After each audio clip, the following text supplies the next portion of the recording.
9 o'clock.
सादर जय जिनेंद्र सभी से।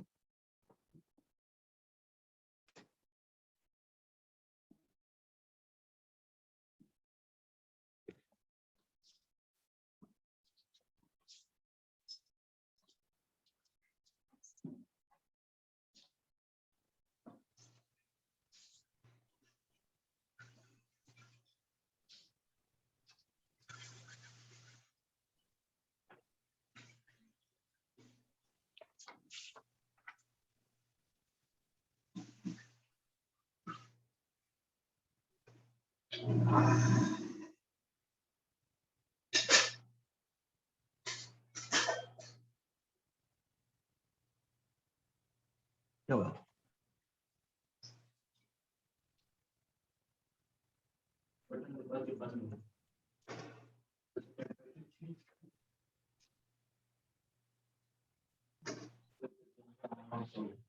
बंद करके चालू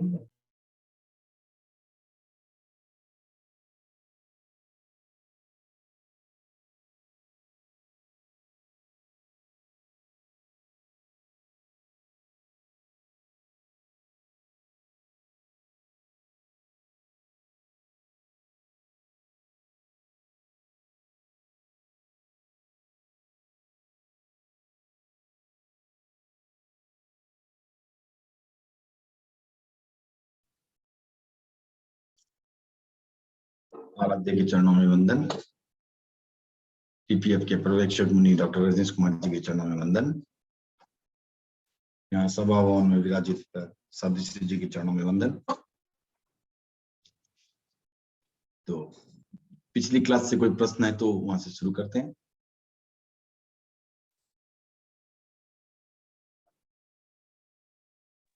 जय जैन सर। जय हिंद भरत।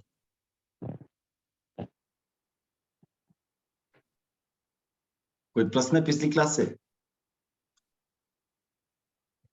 क्या टॉपिक्स पे चर्चा हुआ सर? लास्ट क्लास नहीं अटेंड कर पाया। अच्छा, वो तो जैन सिद्धांत दीपिका आगे चल रही है और थोड़े वो गोचरी के दो सूज के बारे में बताए। ओके, वही चल रहा है। तो आज थोड़ी जैन सिद्धांत दीपिका में आगे चलते हैं।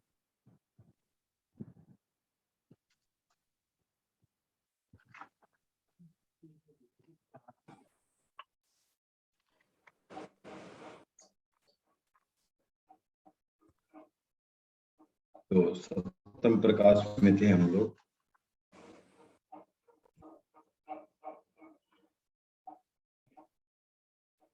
जय जगन्नाथ साहब।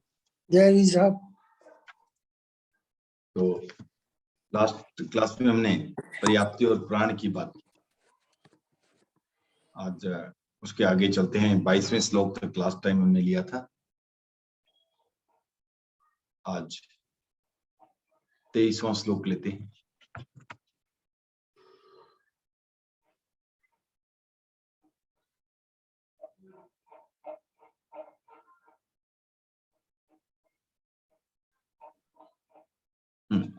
तो आत्मशुद्धि साधनम धर्म। तो नेक्स्ट जो परिभाषा आती है, धर्म क्या है? आत्मशुद्धि का साधन धर्म है। तथा चोक्तम दुर्गतो परपत्त जंतु धारणा धर्म उच्यते। तो ऐसा कहा गया है कि दुर्गति में जो गिरता हुआ जीव है उसे धारण करे, उसी का नाम धर्म। तो धर्म का काम क्या है? किसी को दुर्गति से उससे उद्धार करना, उसे बचाना, उसमें उसकी रक्षा करना। और फिर आता है अपने 9 तत्वों में अगर बात करते हैं तो संवरो निर्जराच। संवर और निर्जरा, ये जो दो हैं ये धर्म है। ये जो 9 तत्व हैं इनमें हम देखते हैं कि किसे धर्म बताया गया है? आत्मशुद्धि के साधन को धर्म बताया। अब इसमें एक एक करके हम एनालाइज करते हैं कि क्यों सिर्फ संवर और निर्जरा को ही धर्म कहा गया है, बाकी 7 को धर्म क्यों नहीं कहा गया? तो आप देखते हैं जीव। तो जीव जो है पहला तत्व, वो किसे जीव कहते हैं? यहाँ पहला तत्व अशोक जी क्या आता है उसमें? जानो, जीव। जीव कौन सा जीव? संसारी जीव। संसारी जीव। तो संसारी जीव होना कोई आत्मशुद्धि का साधन तो नहीं है, नहीं है। इसलिए वो नहीं आता है। अजीव, अजीव तो हमारा साधन नहीं बन सकता है, तो वो भी रह गया। तो जीव अजीव गए। फिर पाप और पुण्य, ये तो कर्म है, ये आत्मशुद्धि के साधन कैसे हो सकते हैं? तो ये भी नहीं है। फिर क्या? आश्रव। आश्रव है, कर्म आने का रास्ता है। तो हमें तो कर्म निकालना है या रोकना है, तभी तो आत्मशुद्धि होगी। आत्मशुद्धि के लिए या तो हमारा क्या कि मेल ना लगे, या जो लगा हुआ है उसे छुटकारा पाए। तो ये आश्रव तो बोल रहा है उल्टा और लगा रहा है, तो ये भी नहीं हो सकता। फिर संवर, हाँ इसमें फायदा है। क्या फायदा है? कि जो बाहर से गंदगी आ रही थी, हमने दरवाजे बंद कर दिए, बाहर से गंदगी आना बंद। तो इससे ये क्या होगा? ये आपको आत्मशुद्धि का रास्ता है। क्लियर हो गई बात अशोक जी? तो ये संवर एक धर्म हो गया। फिर अगला तत्व है निर्जरा। निर्जरा में क्या होता है? जो पूर्व लगे हुए कर्म हैं उनसे हम जो उनको हटाते हैं, तो उनसे निवृत्ति पाते हैं। तो आत्मा की उससे क्या होती है? आंशिक उज्ज्वलता होती है। तो ये आत्मशुद्धि का साधन है। फिर क्या बताया, बंध और मोक्ष। बंध ऑब्वियसली वो कर्म का बंध हो रहा है, तो आत्म शुद्धि का साधन तो नहीं हो सकता। फिर मोक्ष, अब ये बात समझ में आनी चाहिए कि मोक्ष को क्यों नहीं आत्म शुद्धि का साधन रखा गया। अशोक जी, हाँ सर। मोक्ष को क्यों नहीं आत्म शुद्धि का मोक्ष साधन बताया। सर, जब पूरा कर्म कटने के बाद ही मोक्ष होता है हाँ, तो ऑलरेडी कट गया ना, मतलब ऑलरेडी शुद्ध है, असली स्वरूप ऑलरेडी आ शुद्ध गई। है। हाँ, शुद्ध। पूरा शुद्ध हो चुका है, तो उसे फिर फर्दर हाँ। कोई शुद्धि के साधन की अपेक्षा नहीं है। ठीक है ना, ऑलरेडी शुद्ध हो चुका है, तो बाकी और आगे शुद्धि की अपेक्षा नहीं है। तो इसलिए जो है सिर्फ दो ही तत्व है जो धर्म में आते हैं, संवर और निर्जरा। ये दो तत्व जो है वो धर्म में आते हैं, और बाकी तत्व जो है वो नहीं आते। हाँ हाँ, धर्म तो जीव ही है, धर्म तो जीव है। धर्म जीव क्यों है, क्योंकि आत्म शुद्धि का साधन है, इसलिए भी धर्म है, इसलिए भी जीव है। और संवर और निर्जरा दोनों ही जीव है, इसलिए भी जीव है। ये मतलब दिमाग में आता, धर्म बोलते हैं। हाँ, धर्म जीव है। हाँ, एकदम धर्म जीव है। ठीक है ना, धर्मास्तिकाय नहीं है। नहीं, वो नहीं वो इन्होंने धर्मास्तिकाय समझ लिया। नहीं, धर्मास्तिकाय नहीं समझा गया है, यही धर्म समझा गया, संवर और निर्जरा को ही। तो इसीलिए कभी कभी क्या होता है कि भाषा में भी फर्क पड़ जाता है। अब जो द्रव्य के जो भेद है, धर्म अधर्म, वो उसमें चले जाएं तो धर्म जो है क्या है, अजीव है। लेकिन यहाँ जो आत्म शुद्धि का साधन जो धर्म है वो क्या है, संवर और निर्जरा। उस दृष्टि से धर्म क्या है, जीव। तो ये भी कोई ये पूछ ले, हमारे जैसे अनिल गुरु जी हैं, ये पूछ ले कि धर्म क्या है, जीव है कि अजीव, तो सहसा आंसर मत देना, पहले उनको पूछना कौन सा धर्म, आत्मशुद्धि का साधन या धर्मास्तिकाय। अगर धर्मास्तिकाय की बात तो क्या है, अजीव।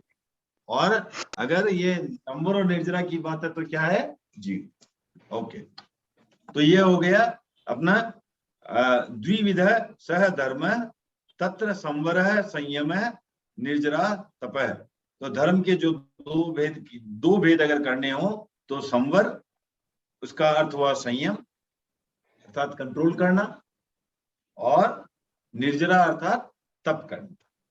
तो ये संयम और निर्जरा, ये दो जो है, निर्जरा का एक और नाम है तप। फिर धर्म के चार भेद भी किए जाते हैं। चार भेद करने से क्या होता है, चारित्र और तप, ये जो चार हैं। मेरी आवाज बराबर आ रही है ना? आ रही। ज्ञान, दर्शन, चारित्र और तप, ये जो है ये धर्म के चार भेद है। अब ज्ञान चतुर्विधो वा धर्म है, तो ये चार विधि से अगर देखा जाए, चार प्रकार का देखा जाए तो ये धर्म है। कौन कौन सा? ज्ञानम अर्थात तत्व निर्णय है। तो ज्ञान क्या हुआ, तत्व का निर्णय करना। जो 9 तत्व थे समझे हमने, तो हर तत्व का निर्णय करना, जो तत्व जैसा है वैसा समझना, तत्व का निर्णय करना, ये किसका कार्य है, ज्ञान का कार्य। बिना ज्ञान के तत्व का निर्णय नहीं कर पाएंगे, तो ज्ञान। दूसरा दर्शनम, माने तत्व श्रद्धा, सम्यक श्रद्धा होनी चाहिए, तत्वों में रुचि होनी चाहिए, तत्वों में श्रद्धा होनी चाहिए। तो सही समझने की जो श्रद्धा है वो हो गई सम्यक श्रद्धा, वो हो गई दर्शनम, सम्यक दर्शन आ गया। फिर चारित्रम, चारित्र में क्या होगा, संयम, रिस्ट्रेन, व्रत, ये जो हम लेते हैं वो आ गया संयम में। फिर तप में क्या आ गया, अनशन इत्यादि जो है वो तप में, अनशन उपवास वगैरह जो भी है नहीं है, लेकिन तप, हाँ, तप और निर्जरा एक ही हो गया। फिर आप आगे चलते हैं तो धर्म के 10 भेद भी किए गए हैं। धर्म के 10 भेद कौन से किए गए, शांति, मुक्तियार, आर्जव, मार्दव, लाघव, सत्य, संयम, तपस त्याग ब्रह्मचर्याणि वा, तो ये 10 ये गिनेंगे तो हम, तो ये जो है ये भी 10 जो है धर्म के 10 वेद किए गए हैं। तो शांति अर्थात क्षमा, मुक्ति अर्थात निर्लोभता, लोभ नहीं होना किसी चीज में, ये निर्लोभता। तो पहले इसका पूरा श्लोक कर लेते हैं, उसका अर्थ बता देंगे। शांत्यादि भेदेन 10 विधो व धर्म, तो शांति इत्यादि धर्म के 10 प्रकार हैं। तो तेसु, तो पहले शांति, क्षमा तो हो गया, क्षमा से क्या होगा, हम अगर क्षमा करेंगे तो निर्मल, तो मैं तो ऐसे ही बना हुआ हूँ, पेरेंट्स ने मुझे बना दिया निर्मल, तो अच्छी बात है। आप लोगों को निर्मल बनने के लिए प्रयास करना पड़ेगा, सही है। तो शांति जो है वो क्षमा। अब क्षमा का आप महत्व समझें, इसमें क्षमा अर्थात आप क्या हो गया, क्रोध का उपशमन, और आप एक बड़ी चीज से बच जाते हो। अगर आप किसी पर क्रोध करते हो तो क्यों क्रोध करते हो? हाँ, तो आपका हित नहीं होता है, तो आप उसके लिए किसी पर क्रोध करते हो। अब आपका हित क्यों नहीं हो रहा है, श्रवण जी सुन रहे हैं तो अनम्यूट करें और बताएं, आपका हित क्यों नहीं हो रहा है इसमें सर? किसी भी चीज में? किसी भी चीज में आपका हित क्यों नहीं होता भरत? अंतराय कर्म का उदय सर। ओके, तो मतलब ये इतना हमारे तो भरत तो प्रोफेसर साहब की कैटेगरी में तो थोड़ा और डिटेल में चले गए, बट अभी अनिल जी के पास जाएंगे तो अंतराय के भी कोई भेद भी बता देंगे, तो हम उसमें नहीं उलझते हुए वो कहते हैं सिर्फ अपने कर्मों को हम भोग रहे हैं। सरल भाषा में बात करें तो हमारा जो अहित हुआ वो हम अपने कर्मों को भोग रहे हैं। अशोक जी के क्लाइंट है कोई, उनको फीस नहीं देते हैं, वो उन पर गुस्सा करें, लेकिन एक्चुअली कर्म की भाषा में अगर जाया जाए तो क्या हुआ, उनको क्यों नहीं वो लाभ मिला? क्या उसके लिए सामने वाला रिस्पॉन्सिबल था? शायद नहीं, आपके स्वयं के कर्म रिस्पॉन्सिबल थे। तो आप अपना दोष जो है क्रोध करके दूसरों पर थोपने की चेष्टा करें। आप किसी और पर क्रोधित हो रहे हो, क्यों? क्योंकि वो आप सोच रहे हो कि आप उसने आपका अहित किया, पर जबकि आपका अहित करने वाला कौन? स्वयं, स्वयं के कर्म। तो स्वयं के कर्म ही दोषी है, और किसी को दोष, क्रोध का मतलब और किसी को दोष दे रहा हूं। अगर शांति रखूंगा, क्षमा रखूंगा, इसका मतलब क्या हुआ कि मैं भाई जो भी मेरे से भूल हुई है मुझे क्षमा करें, और जो बाकी लोगों से भूल हुई है मैं क्षमा करूं। तो ये क्या है, सरल। तो आप देखोगे जहां पर भी, इसमें भी क्या होगा कि अगर आप देखो कि कहीं भी आप कोई भी चीज देखोगे, कर्म लगते क्यों है, उसकी प्रक्रिया में जाओ, कर्म लगते क्यों है? जो हमारे आत्म प्रदेशों में स्पंदन हो रहा है, कर्म परमाणु तो हर जगह मौजूद है, अब वो आत्म प्रदेशों में जो स्पंदन हो रहा है उसके कारण जो है वो चिपक रहे हैं। तो अगर आप जो जितना वायलेंट स्पंदन होगा उतने ज्यादा वो कर्म मल के संपर्क में आएगा, उतना ज्यादा उसको लगने का चांस रहेगा, ठीक है ना? अब आप शांति और क्रोध दोनों में देखो, स्पंदन किसमें ज्यादा होता है? स्पंदन मीन्स वाइब्रेशन, ऑसिलेशन, जो भी बोल लो आप, किसमें ज्यादा होता है, शांति में या क्रोध में? ज्यादा क्रोध में हो।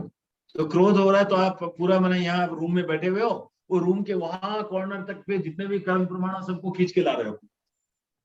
अभी शांत हो तब स्पंदन मंद रहता है, राइट? तो इसलिए जो है पहला धर्म है, क्या है?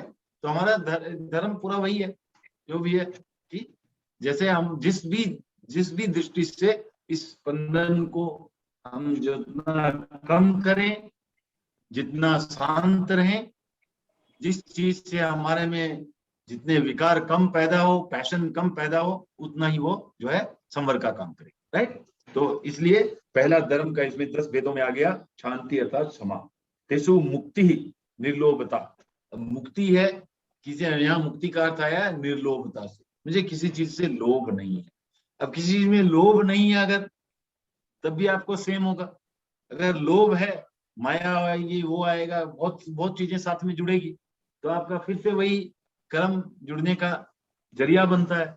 तो सेकंड हो गया मुक्ति। थर्ड लाघवम। लाघवम मतलब हो गया कि इसमें ओके सबका नाम नहीं दिया गया है, तो नेक्स्ट जो आता है वो आता है लाघवम। लाघवम हो गया है किंचनता, त्याग, धर्म, दानम, शेषम स्पष्टम। तो उन्होंने कहा शेष सब स्पष्ट है, तो लेकिन मैं सब 10 बता देता हूँ। तो सेकंड जो थर्ड जो आता है होता है आर्जव। आर्जव का अर्थ होता है सरलता, तो आप सरल हो, वो हो गया आर्जव। जो जितना सरल है वो कहते हैं आर्जव का पालन, ठीक है ना। अब आप सरल हो और जटिल हो तो आप समझ सकते हो किसमें हमें स्पंदन ज्यादा आएगा, किसमें कर्म लगने का रास्ता ज्यादा है। माया का उल्टा हो। माया का उल्टा हो गया। कुटिल है और सरल है तो माया का उल्टा हो गया, तो इसलिए ये हो गया धर्म। फिर मार्दव। मार्दव में कोमलता, अर्थात मान नहीं रखना, अहंकार नहीं करना, ये हो गया आपको कोमल रहना, राइट। फिर आता है लाघव, अकिंचनता।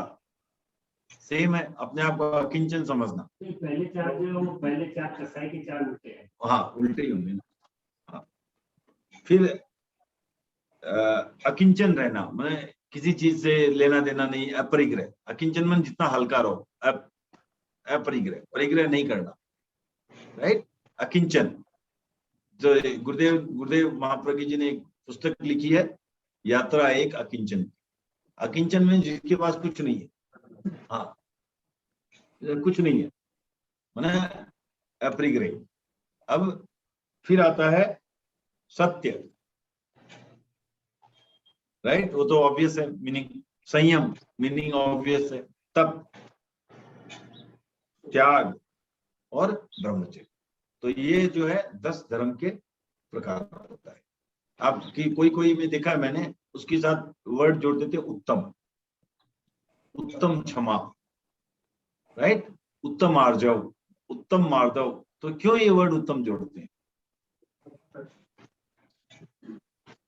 यहाँ उत्कृष्ट नहीं है उसका अर्थ, उत्कृष्ट है वो जो है, वो उत्कृष्ट है, लेकिन उसका अर्थ वहां उत्तम किस अर्थ में बताते हैं।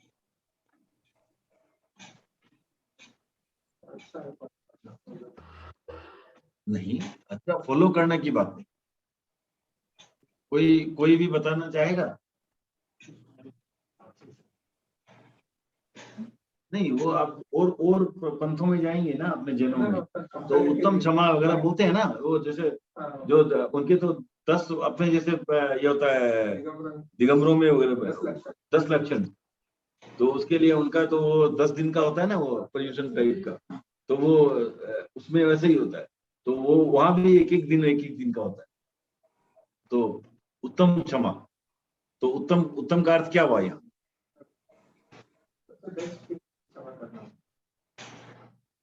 नो, यहाँ उत्तम का अर्थ है सम्यक। सम्यक, क्योंकि बिना सम्यक्त्व के कोई भी चीज का कोई मतलब नहीं, कोई भी धर्म नहीं होता। तो ये जो यहाँ है कि ये सब जो है सम्यक। तो क्या चाहिए? सम्यक क्षमा, माने आपको सम्यक दृष्टि के साथ क्षमा होनी। नहीं तो अगर वही है सम्यक ज्ञान, अगर आप दृष्टि सही नहीं है तो आपका क्या ज्ञान हो सकता है क्या? वो अज्ञान कहलाया जाएगा। आपका ज्ञान भी अज्ञान कहलाता है अगर दृष्टि नहीं सम्यक। तो इसलिए यहाँ उत्तम का अर्थ जो है सब में सम्यक है। नहीं, कोई जरूरी थोड़ी है। इस कंटेक्स्ट में जब हम बात नहीं, इसलिए वो ठीक है, इसलिए गुरुदेव तुलसी ने तो यही लिखा है, लेकिन मैं सिर्फ बता रहा हूँ कि कुछ कुछ पंथों में जब उत्तम शब्द को यूज करते हैं, उत्तम क्षमा वगैरह आपने सुना होगा, तो वो उत्तम जो वहां है उसका अर्थ होता है सम्यक।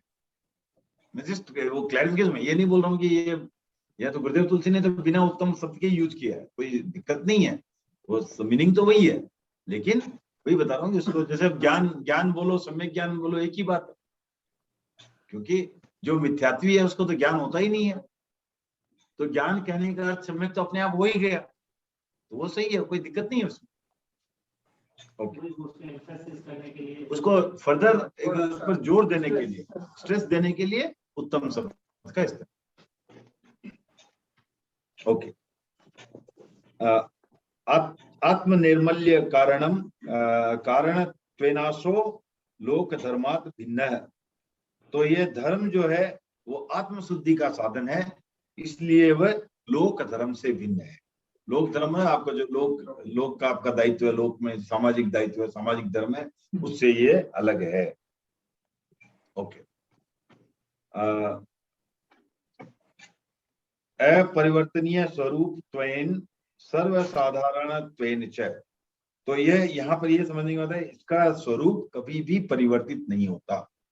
अब जो लोक है, आप मान लो लोक धर्म है, वो परिवर्तित होता रहता है। कैसे परिवर्तित होता है आप देख सकते हो, राइट? सिचुएशन के हिसाब से परिवर्तित होता रहता है, राइट? लेकिन ये जो धर्म है, मूल जो है वो कोई भी चीज पर डिपेंड नहीं करता। अब जैसे आप देखो लोक धर्म कैसे परिवर्तित होता है, लोक व्यवहार परिवर्तित होता रहता है, राइट? आप एक जगह से दूसरी जगह जाते हो, परिवर्तित हो जाता है, राइट? आप जैसे मान लो कि आप तमिलनाडु में गए, वहां लोग लुंगी पहनते हैं, राइट? फिर हमारे पुरखे धोती पहनते थे, हम पैंट पहनते हैं, तो चेंज हो गया ना। तो इस तरह महिलाएं साड़ियां पहनती थी, अब ड्रेस पहनती है, तो चेंज हो गया। उसके पहले घाघरा ओढ़ना उड़ती थी, तो ये लोक व्यवहार तो चेंज हो सकता है, तो एक शाश्वत रूप नहीं है उसका, परिवर्तनीय है व्यवस्था समय के अनुसार। लेकिन जो ये धर्म की बात हुई है, जो कौन सा धर्म, आत्मशुद्धि साधन, जो आत्मशुद्धि साधन का जो धर्म है वो अपरिवर्तनीय है, उसमें कोई परिवर्तन नहीं होता, वो फिक्स है, चेंज नहीं होता, शाश्वत है। ओके, और नॉट ओनली दैट, वो सब लोक धर्म जो है वो अलग अलग लोगों के लिए भी अलग हो सकता है, राइट? पिता के लिए अलग है, पुत्र के लिए अलग है, पति के लिए अलग है, पत्नी के लिए अलग है, पत्नी के लिए अलग है, बहन के लिए अलग है, अलग अलग है। लेकिन जो धर्म है ये सर्वसाधारण के लिए एक है, सबके लिए एक है, कोई भी परिवर्तन उसमें नहीं है। तो ये साधु श्रावक हो, कुछ भी हो, धर्म सेम है। ओके, तो लोक धर्म देश कालादि की परिवर्तनीय स्वरूपो वर्ग विशेषे विभेदम आपन्नश्च धर्मस्तु आत्मनिर्मल्य कारणम अपरिवर्तनीय स्वरूप है सर्वसाधारणश्च इत्यनयो भेद। तो इसका मतलब वो तो सेकंड लाइन तो मैं पहले ही बता चुका हूं कि धर्म चूंकि आत्मनिर्मलता का, दोनों का अर्थ बता ही चुका हूं, धर्म चूंकि आत्मनिर्मलता का कारण है, ये सर्वसाधारण के लिए समान है और किसी में कोई भेद नहीं है। और पहला जो है वो देश काल और वर्ग विशेष की अपेक्षा से जो लोक धर्म है उसमें परिवर्तन हो सकता है। ओके, तो गृहस्थ संन्यास्तयो धर्म है केवल तो वो है कि गृहस्थ और सन्यासी जो है उनका भी धर्म एक ही है। आत्मशुद्धि साधन के हिसाब से धर्म उनका भी एक ही है। केवलम पालन शक्ति अपेक्षया महावर्त अनुव्रत भेदेन द्विधा निर्दिष्ट इति धर्मस्य सर्वसाधारणत्वे नास्ति कश्चित् विरोध। लेकिन आचरण की क्षमता के अनुसार यथाशक्ति तथा भक्ति की बात, आचरण की भिन्नता के अनुसार, आचरण की क्षमता के आधार पर इसका क्या हो गया, दो मार्ग बन गए, महाव्रत और अणुव्रत। जो साधु है वो महाव्रतों का पालन करता है, और जो साधु नहीं बन सकता, गृहस्थ है, वो अणुव्रतों का। लेकिन चाहे आप अणुव्रत के रूप में लो, चाहे महाव्रत के रूप में लो, सत्य तो सत्य है, अहिंसा तो अहिंसा है। आप कितनी पालना कर सकते हो, उसके हिसाब से अणु और महा हो गया। व्रत तो वही है।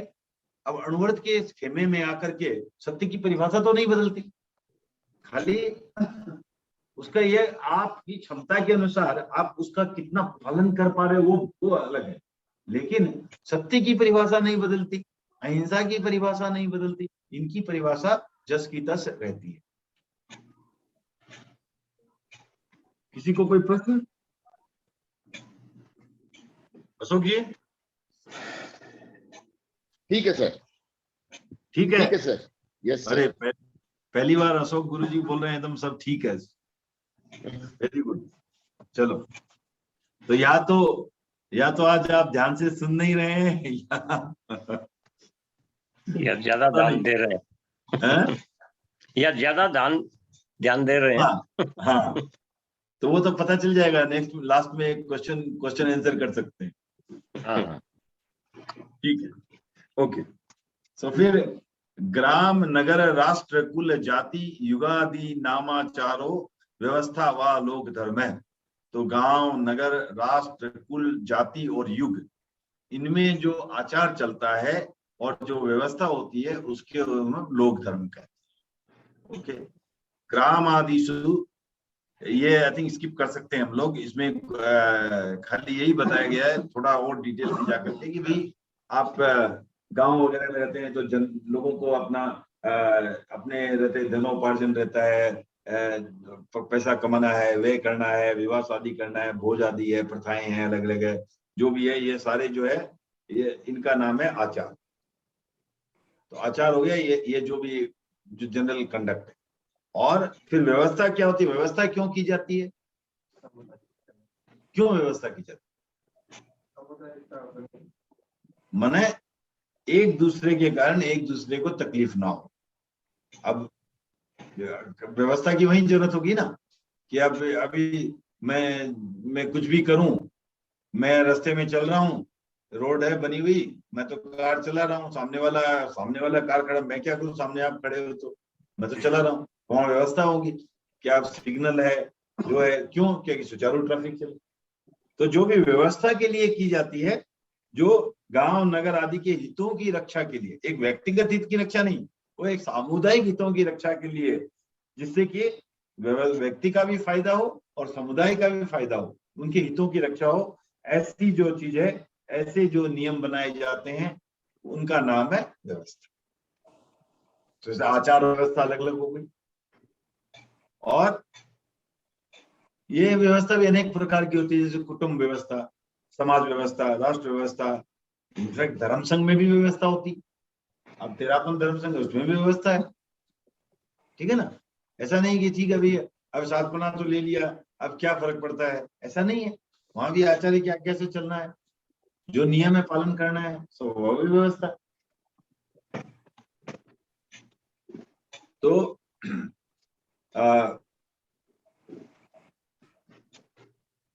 लोक धर्म में भी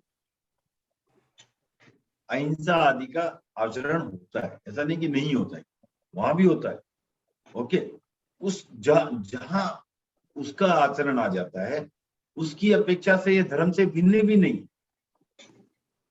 लोक धर्म में दोनों बातें होती है, ऐसा थोड़ी कि आप हमेशा अहिंसक ही बन के रहते हो, हिंसक ही बन के रहते हो, हमेशा माया ही करते रहते हो, ऐसा भी नहीं है।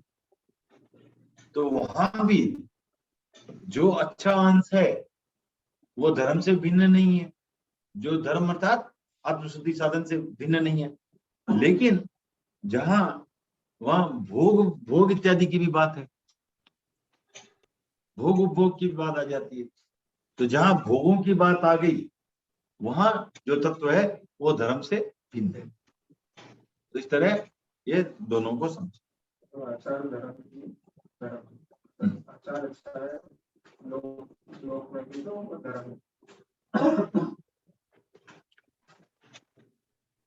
लौकिको अभ्युदयो धर्मानुसंगिका है। लौकिक अभ्युदय धर्म का प्रासंगिक फल है। तो क्या होता है कि इसका फिर से एक बार समझे। लौकिकोपध्याय में क्या आएगा? कुल, बल व पूर्वी वैभव ऐश्वर्य यंत्र तंत्र आदि विषया संसार की समृद्धि। तो जैसे क्या होता है, कभी कभी आपको धर्म के प्रभाव से भी कुल, बल, शरीर, वैभव, ऐश्वर्य, यंत्र तंत्र आदि से संबंधित शारीरिक उन्नति हो जाती, ठीक है ना, हो जाती है, क्योंकि आपका शुभ का योग है। लेकिन अच्छे कर्म का विपाक है। लेकिन ये सिर्फ धर्म का प्रासंगिक फल है, साइड इफेक्ट है, उसको मेन ना माने। धर्म का मेन काम था क्या? आत्मा का शुद्धिकरण। जो बाकी जो हो रहा है, या आपको जो बाकी जो मिले, वैभव वगैरह भी मिला, जो भी, वो क्या है, वो उसका सिर्फ साइड इफेक्ट माने, वो उसके चक्कर में ना पड़े, ठीक है ना।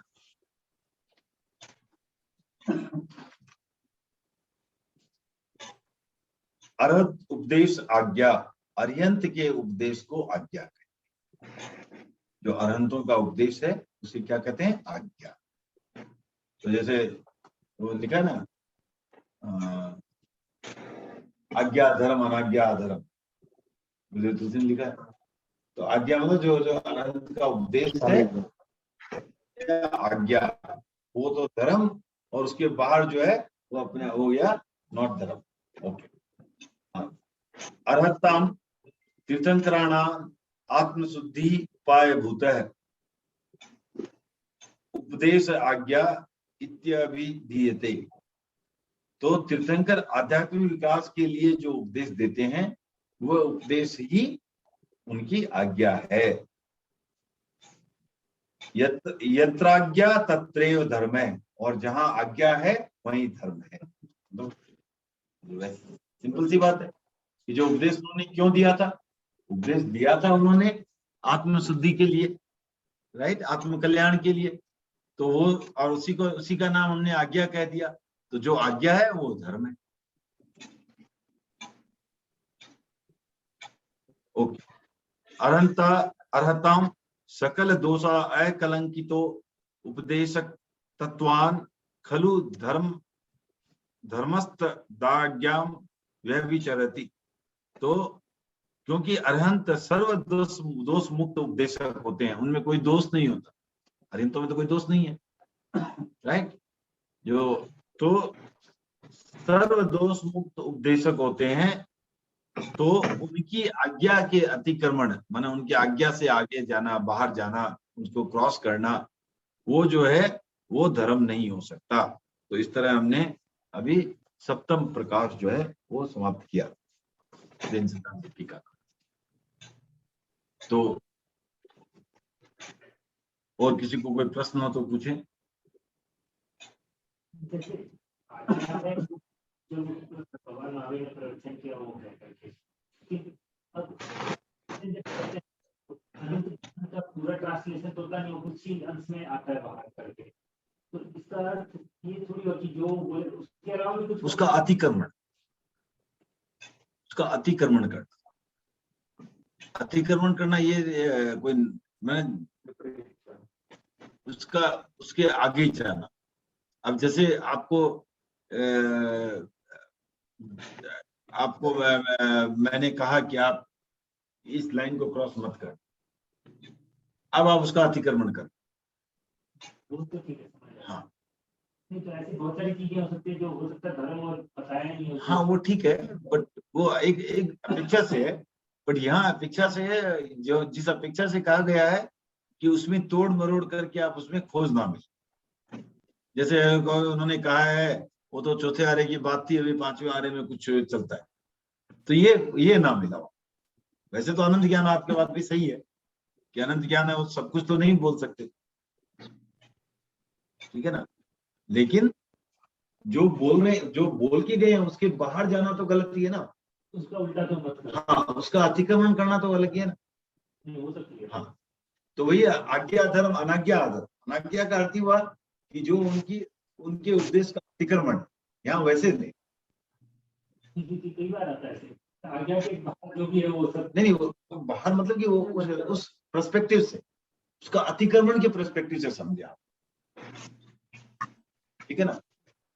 बट लेकिन साथ तो वही है, तो वो समझते तो कुछ नहीं, ऐसा है कि पता नहीं मेरे को, बाकी जो लोग जुड़े हुए हैं कितनों ने इस पे कनेक्ट किया है। अनिल जी का प्रश्न था, प्रश्न समझ गए सब अनिल जी का? सुनाई नहीं दिया ठीक से। अनिल जी फिर से थोड़ा इधर आके जोर से प्रश्न करें। मेरा प्रश्न था कि हम कहते हैं कि जो तीर्थंकर का प्रवचन है वो आज्ञा है, उसके बाकी सब अनाज्ञा है। तो अब तीर्थंकर का ज्ञान तो अनंत है, लेकिन वो जो प्रवचन करते हैं वो तो कुछ अंश ही करते हैं, पूरा अपना ज्ञान का तो प्रवचन करते नहीं है। तो इसलिए ऐसा हो सकता है कि जो प्रवचन क्या वो तो आज्ञा है, उसके अलावा और भी बहुत कुछ हो सकता है जो उन्होंने प्रवचन नहीं किया और आज्ञा हो। तो सही, हाँ, या सही हो करके, तो वो फिर हम उसको आज्ञा के बाहर क्यों कहते हैं? ये प्रश्न समझ में आ गया ना आपको? क्योंकि देखिए, जब भी कोई भी, चाहे तीर्थंकर हो चाहे कोई भी हो, जब उपदेश देते हैं, राइट, तो वो लिमिटेड ही दे सकते। तो जो उसके बाहर है, वो जो नहीं बता पाए, वो उसके बाहर में नहीं गिनना है। यहाँ जिस अपेक्षा से बात की गई है वो है जो उन्होंने बताया उसका अतिक्रमण। उन्होंने जिस संदर्भ में बताया है उस उसका संदर्भ अतिक्रमण, में वो आज्ञा है।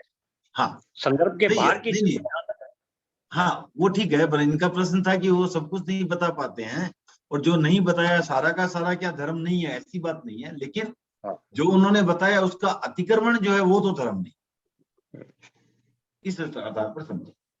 मेरा कहने का मतलब है कि जब संयम वर्ड ले लिया, ऐसा नहीं कि संयम with respect to anything, right term, तो एक वर्ड आ गया, ठीक है, उसके रिलेशन में वो ठीक है 10 एग्जांपल दे दिए, 20 एग्जांपल दे दिए, you cannot give all the examples available in the word, but the concept what we understood is the concept always the same.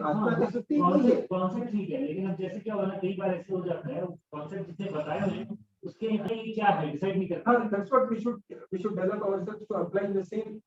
Explain करना है हमको कि कहाँ पर वो साफ। तो वही पे बहुत सारे जो कंफ्यूजन होता है, जो बाइफर्केशन होता है, ये एक्चुअली धारणा के आधार पर होगा ना, इसीलिए हुआ क्योंकि वहाँ पे क्लैरिटी नहीं आई। क्योंकि ऐसे तो हर चीज की पर्याय बहुत होते हैं। हाँ, तीर्थंकर या केवली भी सब पर्यायों के बारे में नहीं बता सकते, लिमिट तो हाँ, होती है उनकी। नहीं, उसी अपेक्षा से अनिल जी का प्रश्न था। हमने वही कहा कि जो पर्याय उन्होंने बताई है उसके बाहर की पर्याय ठीक है, वो उस अपेक्षा से नहीं है अनाज्ञा। अनाज्ञा जो है वो है कि आज्ञा का अतिक्रमण, बस आज्ञा का अतिक्रमण ना, ठीक है ना। तो आज्ञा का अतिक्रमण जो है वो निश्चय रूप से धर्म नहीं।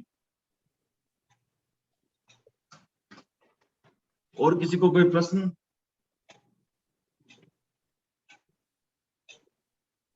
तो आज ये चैप्टर तो समाप्त हो गया है, अभी 15 मिनट बाकी है, तो कुछ और लाइट कुछ हो जाए।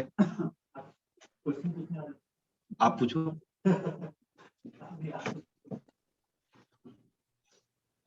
नहीं, धनराज साहब कुछ प्रश्न पूछिए। मैं क्या पूछूं, आप ही पूछे, मैं कोई समझ में आएगा तो उत्तर दे सकता हूँ। नहीं, आप पूछिए, नो प्रॉब्लम। अच्छा, सन्यासी किसको कहा? अभी आपका एक वर्ड बीच में आया था, सन्यासी। तो सन्यासी ऐसे तो 5वें देवलोक से ऊपर नहीं जा सकता वो, तो फिर वो सन्यासी कौन सा है? यहाँ गुरुदेव तुलसी ने जो सन्यासी शब्द का इस्तेमाल किया है वो साधु के लिए किया है। जो महाव्रतों का पालन करने वाला है उसे यहाँ पर सन्यासी कहा है।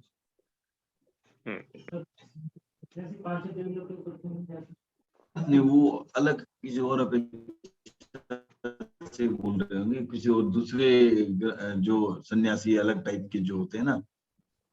ये अनिल जी का प्रश्न है, धनाय साहब, अनिल जी का आपसे प्रश्न है कि आपने कहा सन्यासी पांचवें हाँ। देवलोक से ऊपर नहीं जा सकते, वो किस अपेक्षा से? नहीं, वो थोकड़ों में आता है, जैसे कि 13 बोलों में गुण स्थान कहाँ हुआ, ये हुआ, ऐसे थोकड़ों में वो आता है। तो उसमें सन्यासी को 5वें देवलोक से ऊपर नहीं बताया गया कि वो 5वें देवलोक तक ही जा सकता है। तो अब उसमें वहाँ सन्यासी की परिभाषा क्या है? परिभाषा नहीं दी हुई है वहां पे, खाली जैसे जिन प्रभा जी की वो पुस्तक में दिया हुआ है कि भाई सन्यासी है, वो थोकड़ों में दिया है उन्होंने, तो कि भाई सन्यासी 5वें देवलोक तक ही जा सकता है। हाँ, पर यहाँ जो ऐसा- सन्यासी है वो साधु के रूप में यूज हुआ है, इसलिए यहाँ वाला तो क्लियर है। हाँ, ये तो 26वें तक जा सकते हैं, मोक्ष भी जा सकते हैं। जा सकता है तो हाँ, तो वो तो ठीक है, उन्होंने संदर्भ भी बता दिया, जिन प्रभा जी की पुस्तक है तो उसमें देखेंगे। ठीक है, किस कौन कहाँ पे पूछिए पूछिए आप। ये आपने जो बताया वो कहाँ पे है एग्जैक्टली, ये पांचवा सन्यासी वाला जो बताया आपने? वो एक्चुअली अभी मेरे देख के बताना पड़ेगा, मैं अभी पूरा तो ध्यान में नहीं है, लेकिन उनके जो थोकड़ों में जो टेबल जो उन्होंने बता रखी है ना, हर हाँ, टेबल में ठीक है, कि भाई ये ठीक है, आप- गुणस्थान में कौन सा, कितने जीव के भेद हाँ। कितने हैं उसमें, और इसमें ठीक है। क्या है, ऐसे अलग अलग है ना कि भाई भाव कितने, दृष्टि कितनी, ऐसा जो टेबल जो उनका है उसमें है कि सन्यासी कहाँ तक जा सकता है, उसमें बताया गया है कि वो 5वें देवलोक तक ही जा सकता है। ठीक है, आप एक बार या तो देख के बताइएगा ना। हाँ, मैं नेक्स्ट टाइम देख के बता देता हूँ आपको कौन से में है। ठीक है, धन्यवाद। या बीच में व्हाट्सएप करेंगे तो मैं अनिल जी को हाँ। बता दूँ। हाँ, तो मैं अच्छा अच्छा, नेक्स्ट क्लास में चर्चा ही कर लेंगे, अच्छी बात है। और भी थोड़ी देर में मैं बता दूंगा, देख के बता देता। सर, मेरा एक प्रश्न है, अपने पास में कौन से तीर्थंकर भगवान है? सिमंदर स्वामी। पर जैसे महाविद्य जम्बूद्वीप का जो महाविद्य क्षेत्र है, कई जगह जैसे लोकी शेर बुक्स में लिखा हुआ है कि पहले से 8वें विजय में सिमंदर स्वामी है, 9वें विजय में भाऊ स्वामी है। तो अपने हिसाब अपने से तो फिर भरत क्षेत्र में सबसे नजदीक वही है सिमंदर स्वामी, उनका ही जो 4 विजय में है, 7वां 8वां 24वां 25वां जो भी है, तो जो सिमंदर स्वामी जिस विजय में है वो अपने सबसे नजदीक पड़ता है भरत मैंने क्षेत्र। महाराज से चेक किया था, हम्म। जनरल मान्यता यही है, पर 8वें विजय में सिमंदर स्वामी है और 9वें विजय में बाहु स्वामी है। तो उस हिसाब से महाराज ने भी कहा था कि बाहु स्वामी अपने पास में ही है। और लोकी शेर बुक है, उसमें भी ये लिखा हुआ है कि मतलब 9वां विजय जो है अपने पास में वही है। तो वहाँ ये नहीं लिखा हुआ कि वो अपने पास में है, पर वो नंबरिंग और बुक के हिसाब से जाए तो फिर अपने पास में बाहु स्वामी लगता है। और ये मैंने महाराज से भी चेक किया था। तो और भी कोई प्रमाण कुछ है कि इस चीज का? मैं देखता हूँ अगर मिला तो, कि भी क्षेत्र की दूरी अपने भरत क्षेत्र से कौन कौन से विजय की दूरी कितनी है, अगर वो मुझे मिल गया तो मैं बताता हूँ बात। वो मैं फोटो भेज सकता हूँ चाहे तो अभी सर को। अपना जो मध्य जम्बूद्वीप है, तो जम्बूद्वीप में जैसे अपने तो दक्षिण में है हाँ, और मेरू पर्वत से राइट जम्बूद्वीप साइड। में भरत क्षेत्र में अपन है, भरत क्षेत्र में अपन दक्षिण में, हाँ, और वो दक्षिण महाविद्य में। क्षेत्र है उनका। अपना जो भरत क्षेत्र के पास में जो महाविद्य क्षेत्र है, उसकी जो विजय उनकी जो सिमंदर स्वामी है वो अपने नजदीक पड़ेगी मतलब। हाँ, ये तो मैं समझ गया, सब जगह यही कहते हैं, पर मैंने महाराज से चेक किया था तो उन्होंने वही बताया कि 9वें विजय में भाऊ स्वामी है और वो अपने पास में है। और सिमंदर स्वामी का इसलिए इतना नाम लेते हैं कि उनकी मतलब ज्यादा चमत्कार ज्यादा उनके हुए हैं, उनकी ज्यादा काम पड़ा हुआ है, वो चर्चा ज्यादा चली है, इसलिए ज्यादा नाम उनका है। पर पास में भाऊ स्वामी है, बट और कहीं मेरे को प्रमाण नहीं मिला, इसके लिए ये क्वेश्चन कर रहा था। नहीं, उनका जो क्षेत्रफल अगर मुझे मिल गया, शायद लोक प्रकाश में देखता हूँ, लोक प्रकाश में कुछ मिलेगा तो उसमें हाँ, मैं देख के बताता हूँ कि भी उसकी दूरी कितनी है क्या है, तो अगर मिल गया तो मैं बताता हूँ। हाँ, मैं अभी इसका इनको सर को मैं फोटो भेजता हूँ लोकी शेर का, उसमें अपने को मालूम पड़ जाएगा कि ये कैसा है करके।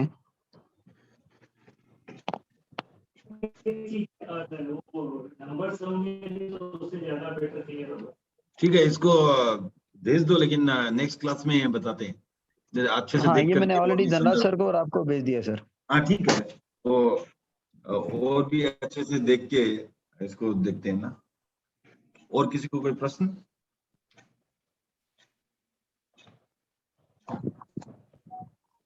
निर्मल जी, हाँ। जैसे भी हम सुनते हुए कि अमुक अमुक आचार्य कोई कोई देवलोक में है, तो वो कहाँ तक सही है सर? केवल ही जाने।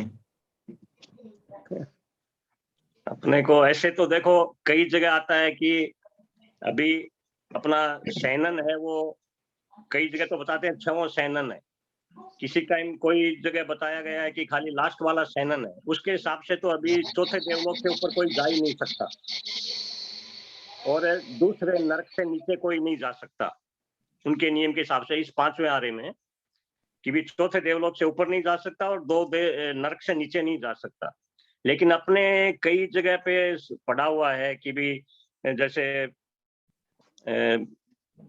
अपने स्वामी जी के बाद में भारमल जी स्वामी 12वें देवलोक में है, और हेमराज जी स्वामी है वो 8वें में है, जयाचार्य 8वें में है। ऐसे कईयों का सबका ऐसा डिटेल तो आया हुआ है बुक्स में। अब वो कितना सही है गलत है उसके बारे में तो भाई केवल ही जाने। सर इसी के ऊपर मेरा एक प्रश्न है, 5वें देवलोक का इंद्र बड़ा होता है या 8वें देवलोक का साधु? किसकी तपस्या ज्यादा है वैसे?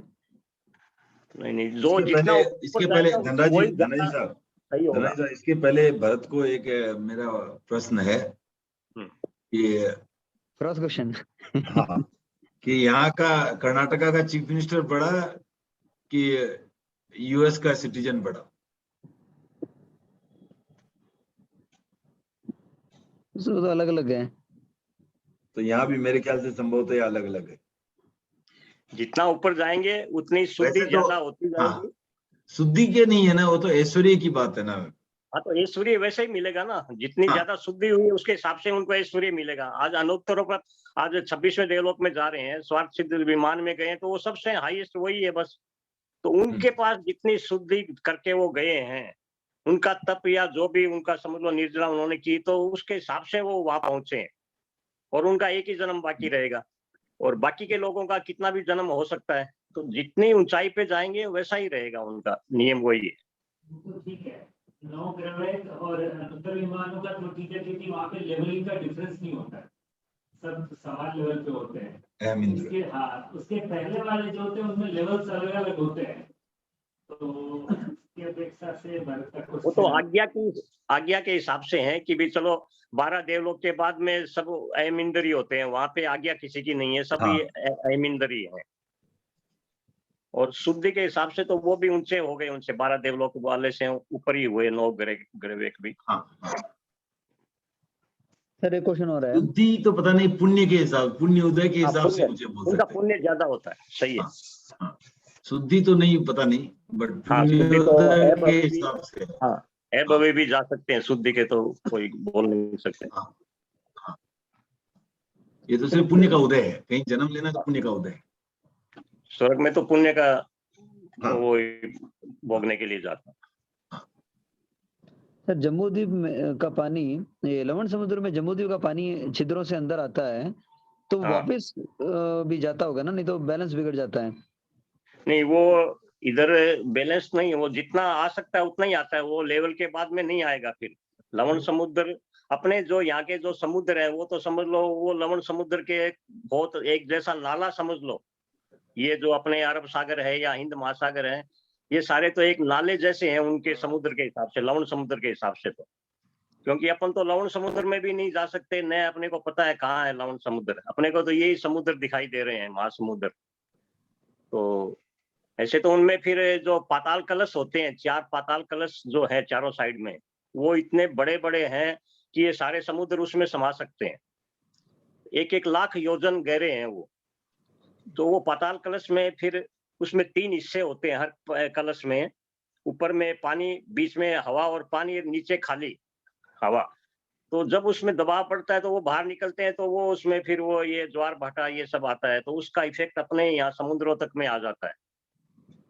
तो पर पानी वो रेगुलर जम्बूद्वीप में आता रहता है ना? हाँ, वहाँ वहाँ गेट है जम्बूद्वीप में, जो 12 योजन जगती है जम्बूद्वीप के चारों तरफ, उसके बाद लवण समुद्र है।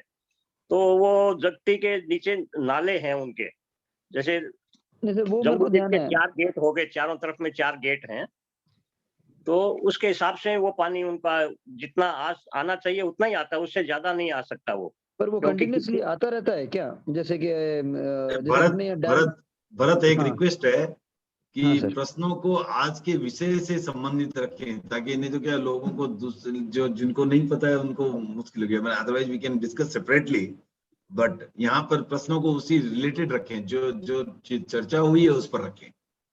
Yes sir. तो आगे की क्लास में जो शुरू होगा वो होगा गुणस्थान के बारे में, ठीक है ना। तो गुणस्थान 14 के नाम कौन बताएगा?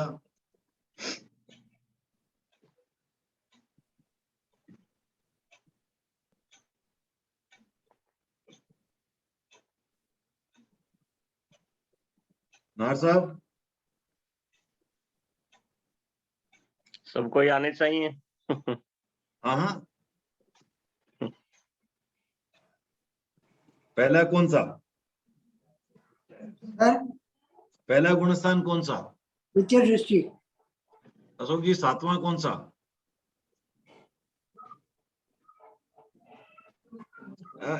आप म्यूट है। अप्रमत सैयद। ठीक है। अब भरत सूक्ष्म संप्राय कौन सा है? 10वां सर। 10वां, ठीक है। तो यहाँ पर ये देखना है कि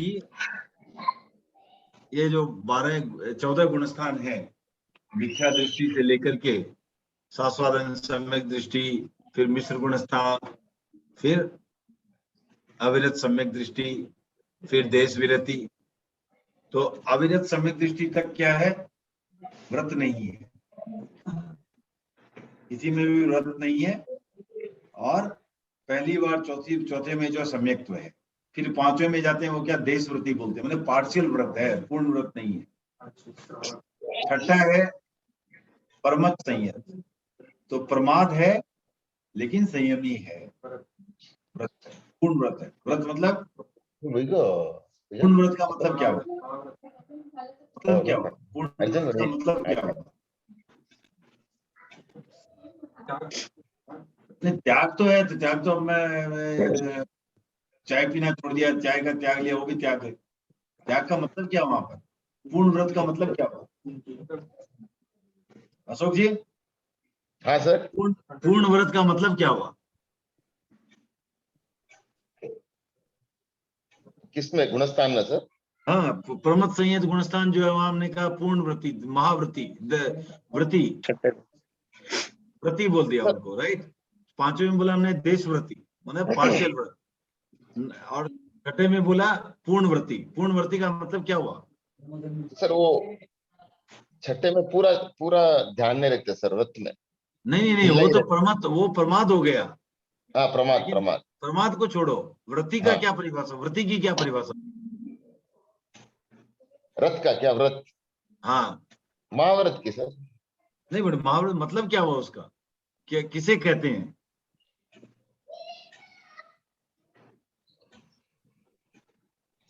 व्रत माना कैसे व्रत लेते हैं वो? भाव से लेते ना। भाव माने कैसे? क्या क्या चीज से? अब व्रत मतलब भाव से तो ठीक है, मन से लेकिन वचन से काया, मन से वचन से काया से। हाँ, 3 करण 3 योग। 3 करण 3 योग से। 3 योग से। हाँ, किसका लेते हैं? करना नहीं, करवाना वो और हो गया, वो तो हो गया, लेकिन किस चीज हाँ, का त्याग लेते हैं? त्याग लेते हैं किस चीज का? पाप माला फेरने पाप। का त्याग लेते हैं क्या? नहीं नहीं नहीं तो किस चीज का त्याग लेते हैं? सर, वो वर्ड याद नहीं आ रहा अपना, जो भी संसारिक क्या बोलते ना उसको, वर्ड भूल गया। सावध्य योग। सावध्य योग, सावध्य योग। सावध्य योग मतलब पापकारी प्रवृत्ति का त्याग लेते हैं। हाँ, सामाजिक में बोलते हैं ना हम लोग। हाँ सर। तो ये हो गया सावध्य योग, ठीक है। सावध्य योग का त्याग लेते हैं। फिर आपको जो है आगे होता है अपरमत संयत, जहां पर है प्रमाद भी नहीं है। उसके बाद आता है निवृत्ति बादर और अनिवृत्ति बादर। ये जो है स्थूल कसायों की निवृत्ति के अपेक्षा से, इसमें क्या होता है, स्थूल कसाय चले जाते हैं। फिर आता है सूक्ष्म संप्राय। सूक्ष्म संप्राय में क्या होता है कि बहुत हल्का सा लोभ रहता है, बाकी सब चले जाते हैं, राइट। संजलन लोभ थोड़ा सा रहता है, बाकी सब चले जाते हैं। 16 कसाय होते हैं ना, 4 अनंतानुबंधी, 4 अप्रत्याख्यानी, 4 प्रत्याख्यानी और 4 संजलन। तो वो 15 चले जाते हैं, एक खाली छोटा सा थोड़ा सा लोभ जो संजलन का हिस्सा रहता है। उसके बाद उपशांत मोह और क्षीण मोह।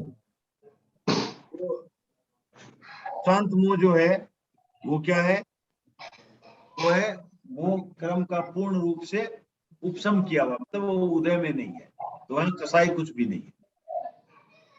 12वां है क्षीण मोह, यहाँ पर कसाई उपशम नहीं किया मोह कर्म का, मोह कर्म खत्म हो गया, खत्म हो गया मोह कर्म, तो ये हो गया उपशांत क्षीण मोह।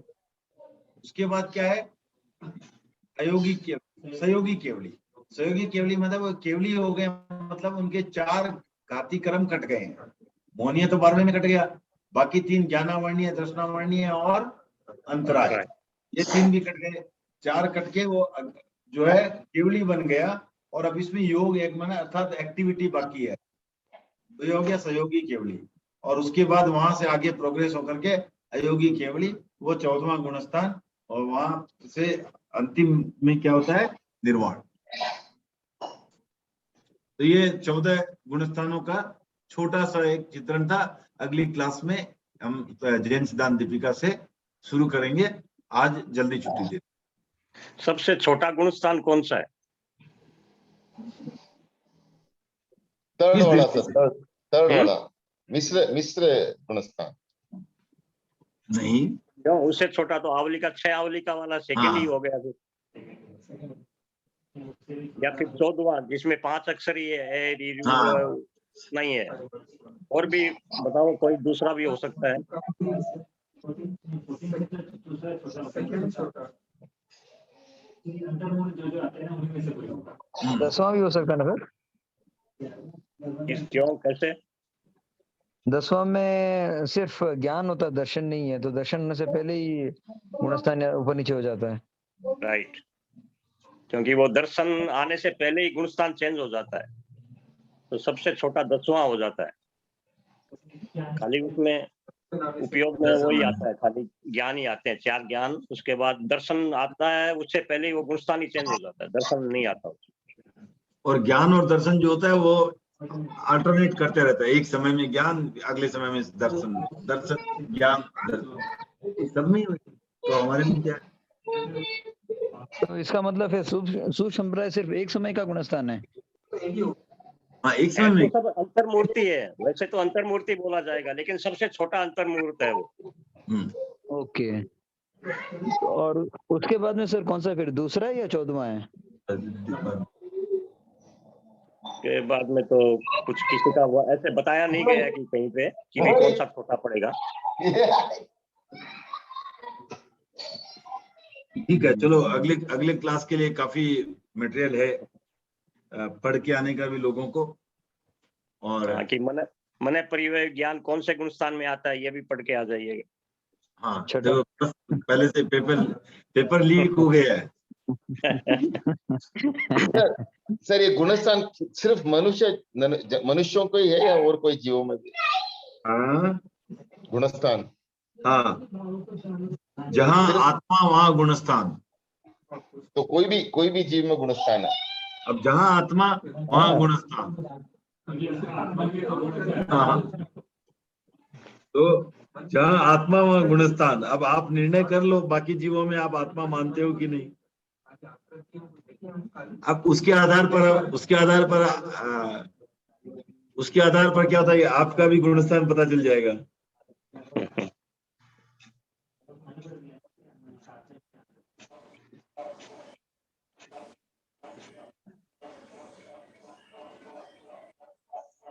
सातवें के बाद आएगा भी नहीं।